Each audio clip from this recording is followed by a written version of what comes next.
கள்ளக்குறிச்சி மாவட்டம் வடதொரசலூர் கிராமத்தில் 10 ஆண்டுகளாக வளர்க்கப்பட்டு வந்த தேக்கு உள்ளிட்ட விலை உயர்ந்த மரங்களை உரிய முன்னறிவிப்பின்றி மின்வாரி அதிகாரிகள் வெட்டி அகற்றினர். மரத்தின் உரிமையாளர் செல்வி கண்முன்னே 100க்கும் மேற்பட்ட மரங்கள் எந்திரங்களை கொண்டு வெட்டியபோது வேதனையில் அந்த பெண் மரத்தை கட்டிப்பிடித்து அழுத காட்சி காண்போரை சோகத்தில் ஆழ்த்துகிறது. இதனிடையே பாதிக்கப்பட்ட உரிமையாளருக்கு உரிய இழப்பீடும் வழங்கவில்லை என கூறப்படுகிறது.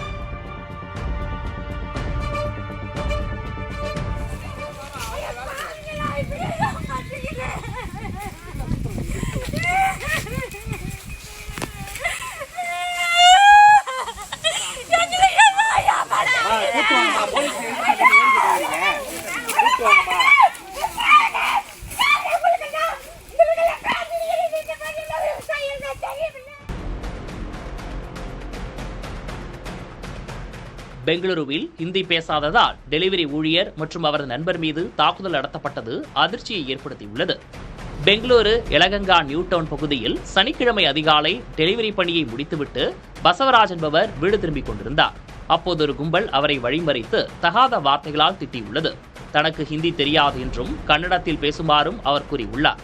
இதனால் ஆத்திரமடைந்த கும்பல் பசவராஜையும் அவரது உதவிக்கு வந்த நண்பரையும் தாக்கியுள்ளனர்.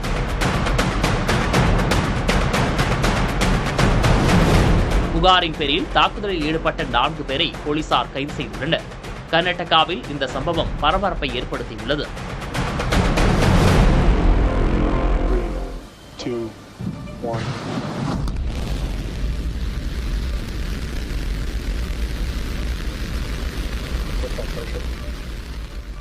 எலான் மஸ்கின் ஸ்பேஸ் எக்ஸ் நிறுவனம் மேற்கொண்ட 13வது ஸ்டார்ஷிப் விண்கல சோதனை வெற்றியடைந்தாலும் விண்கலத்தை கடலிலிருந்து மீட்கும் முயற்சியில் பின்னடைவு ஏற்பட்டுள்ளது.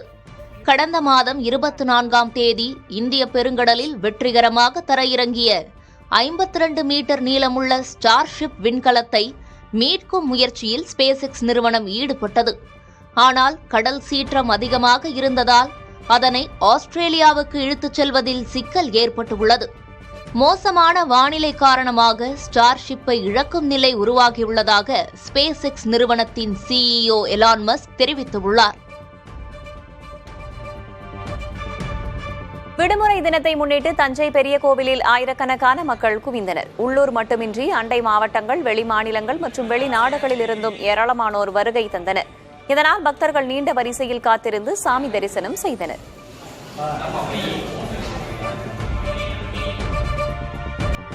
இந்திய இளைஞர்களுடன் காங்கிரஸ் கட்சி எப்போதும் துணை நிற்கும் என மக்களவை எதிர்க்கட்சித் தலைவர் ராகுல் காந்தி உறுதியளித்துள்ளார். காங்கிரஸ் கட்சியின் இளைஞர் அமைப்பு தொடங்கப்பட்ட தினத்தையொட்டி அவர் வெளியிட்டிருக்கும் எக்ஸ் தள பதிவில் இந்தியாவின் மிகப்பெரிய பலம் இளைஞர்கள் என குறிப்பிட்டுள்ளார்.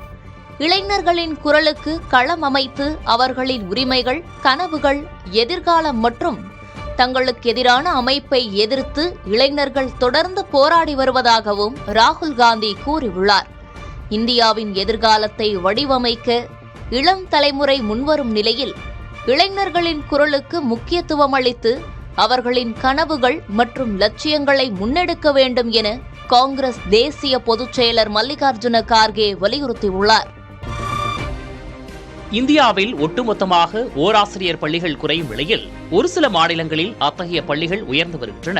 மாநிலங்களவையில் மத்திய அரசு அளித்த தகவலின்படி 2024-25ஆம் ஆண்டில் 1,04,125 இருந்த ஓராசிரியர் பள்ளிகள் 2025-26இல் 1,843 குறைந்துள்ளன. ஓராண்டில் 3,282 ஓராசிரியர் பள்ளிகள் குறைந்திருப்பதாக தரவுகள் தெரிவித்தாலும் நாடு முழுவதும் இந்த சூழல் இல்லை என்பது கவலைக்குரிய அம்சமாக உள்ளது. குறிப்பாக மத்திய பிரதேசம் உள்ளிட்ட 5 மாநிலங்களில் மட்டும் 11,000க்கும் மேற்பட்ட ஓராசிரியர் பள்ளிகள் குறைந்துள்ளன. இந்த பட்டியலில் முதல் 5 இடங்களில் மத்திய பிரதேசம், சத்தீஸ்கர், உத்தரப்பிரதேசம், பஞ்சாப், குஜராத் ஆகியவை உள்ளன. ஆனால் ஆந்திரா உள்ளிட்ட 5 மாநிலங்களில் மட்டும் ஓராசிரியர் பள்ளிகள் கிட்டத்தட்ட 7,000 அதிகரித்துள்ளன. இந்த பட்டியலில் முதல் 5 இடங்களில் ஆந்திரா, மகாராஷ்டிரா, ராஜஸ்தான், கர்நாடகா, ஜார்க்கண்ட் ஆகியவை உள்ளன. இருப்பினும் ஆசிரியர்கள் நியமனம், பள்ளிகள் இணைப்பு அல்லது மூடல் உள்ளிட்டவற்றால் எத்தனை ஓராசிரியர் பள்ளிகள் குறைந்தன என்பது குறித்து மத்திய அரசின் பதிலில் இடம்பெறவில்லை என்பது கவனிக்கத்தக்கது.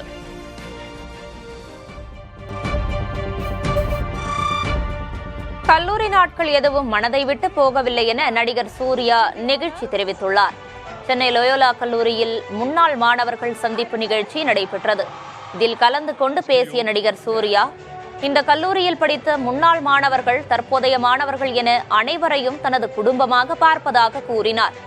எப்போது யார் கேட்டாலும் தனது படிப்புடன் கல்லூரி பெயரையும் சேர்த்து சொல்வேன் என்றும் நடிகர் சூர்யா குறிப்பிட்டார். I see this as family, each and every one of you. இதுக்கு முன்னாடி படிச்சவங்க, இனிமே படிக்க போறவங்க எல்லாத்தையும் என்னோட குடும்பமா பார்க்கறேன். எங்களோட பிகாம் டிபார்ட்மெண்ட் பில்டிங் ஆகட்டும், கேண்டீன் ஆகட்டும், மரத்தடி ஆகட்டும், சர்ச் ஆகட்டும், ஃபுட்பால் கிரவுண்ட்ஸ் ஆகட்டும், எதுவுமே மனசு விட்டு போகவே இல்லை. இன்னும் அப்படியே மனசுக்குள்ளேயே இருக்கு. It will always be here. Maruti Suzuki நிறுவனம் தனது வழக்கமான ஷோரூம்கள் மூலம் விற்பனை செய்யப்படும் விக்டோரிஸ் காரின் பல்வேறு ரகங்களுக்கு ஆகஸ்ட் மாதத்தில் 1,35,000 வரை சிறப்பு தள்ளுபடியை அறிவித்துள்ளது. இதனுடன் ஸ்விஃப்ட், வேகன் ஆர், ஆல்டோ K10, செலரியோ மற்றும் ஈகோ ஆகிய கார்களுக்கும் 30,000 முதல் 52,500 ரூபாய் வரை சலுகைகள் வழங்கப்படுகின்றன. அதேபோல் மாருதியின் ஆடம்பர கார்களுக்கான ஷோரூம்களில் விற்பனை செய்யப்படும் கிராண்ட் விட்டாரா காரின் தேர்வு செய்யப்பட்ட மாடல்களுக்கு 1,30,000 வரை சிறப்பு தள்ளுபடி சலுகைகள் வழங்கப்படுகின்றன. உத்தரகண்ட் மாநிலத்தில் 10 ஆண்டுகளாக காணாமல் போயிருந்த மனநலம் பாதிக்கப்பட்ட முதியவர் ஒருவர் காவல்துறை டைரியில் எழுதிய ஒரே ஒரு வார்த்தையின் உதவியுடன் தனது குடும்பத்தினருடன் வெற்றிகரமாக சேர்த்து வைக்கப்பட்டுள்ளார். அல்மோரா மாவட்டத்தில் உள்ள மஜ்காலி காவல் நிலையத்தைச் சேர்ந்த உதவி ஆய்வாளர் வினோத் ஃபர்தியல் என்பவர் மனநலம் குன்றி பேச முடியாமல் தவித்து வந்த முதியவரிடம் ஒரு பேனாவையும் டைரியையும் கொடுத்து தமக்கு தெரிந்ததை எழுதச் சொல்லியிருக்கிறார். அப்போது அந்த முதியவர் ராஜ்பூர் என்ற ஒரே ஒரு வார்த்தையை மட்டும் எழுதியுள்ளார். இதனையடுத்து உத்தரப்பிரதேசத்தின் ஃபரூகாபாத் மாவட்டத்தில் உள்ள ராஜ்பூர் காவல் நிலையத்தை தொடர்பு கொண்டு முதியவரின் புகைப்படம் மற்றும் விவரங்களை உத்தரகண்ட் போலீசார் பகிர்ந்துள்ளனர். இதன் மூலம் பாதிக்கப்பட்ட முதியவர் ஷாம் சிங் என அடையாளம் காணப்பட்டார். இந்நிலையில் 10 ஆண்டுகளுக்கு முன்பு மனநல பிரச்சனையுடன் வீட்டை விட்டு வெளியேறிய அவர் இன்று டைரியில் தாம் எழுதிய ஒரே ஒரு வார்த்தையால் மீண்டும் தனது குடும்பத்துடன் இணைந்து உள்ளார். முதுநிலை படிப்புக்கான நீட் தேர்வில் வெறும் 1 மதிப்பெண் பெற்ற மாணவர் ஒருவர் MS ஆர்த்தோபீடிக்ஸ் படிப்பில் சேர்ந்துள்ளது சர்ச்சையை ஏற்படுத்தியுள்ளது. அதன்படி தெலுங்கானா தலைநகர் ஹைதராபாத்தில் உள்ள தனியார் கல்லூரி ஒன்றில் ST பிரிவில் சம்பந்தப்பட்ட மாணவர் சேர்ந்துள்ளார். மாநில ஒதுக்கீட்டுக்கான கலந்தாய்வில் காலியாக உள்ள இடங்களை நிரப்புவதற்காக தகுதி வரம்பு சதவீதம் மிகவும் குறைக்கப்பட்டிருந்தது. இதன் காரணமாக இடஒதுக்கீட்டு பிரிவின் கீழ் மிக குறைந்த மதிப்பெண் பெற்ற பலருக்கும் மருத்துவ இடங்கள் ஒதுக்கப்பட்டுள்ளது தெரியவந்துள்ளது.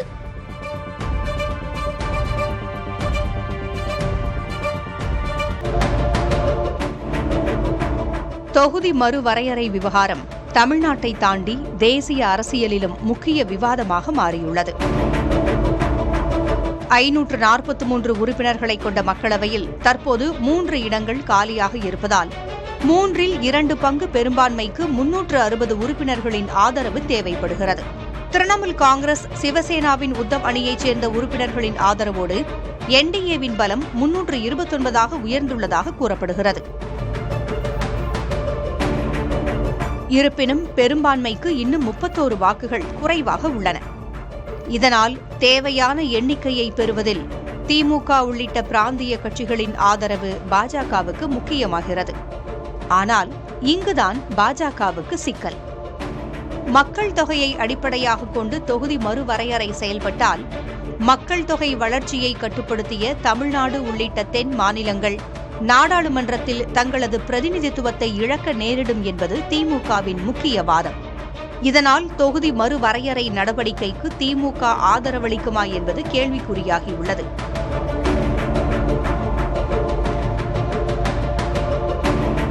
அதே நேரத்தில் 2026 சட்டப்பேரவை தேர்தலுக்கு பிறகு தேசிய அரசியலில் தனது நிலைப்பாட்டை மேலும் வலுப்படுத்த வேண்டிய சூழலும் திமுகவுக்கு உள்ளது.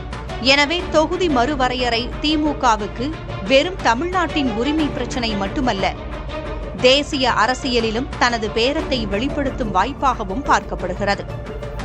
பாஜகவுக்கு தேவையான எண்கள் ஒருபுறம் இருக்க, அந்த எண்களில் திமுகவின் நிலைப்பாடு என்ன தாக்கத்தை ஏற்படுத்தப் போகிறது என்பதே அரசியல் வட்டாரங்களின் முக்கிய கேள்வியாக உள்ளது.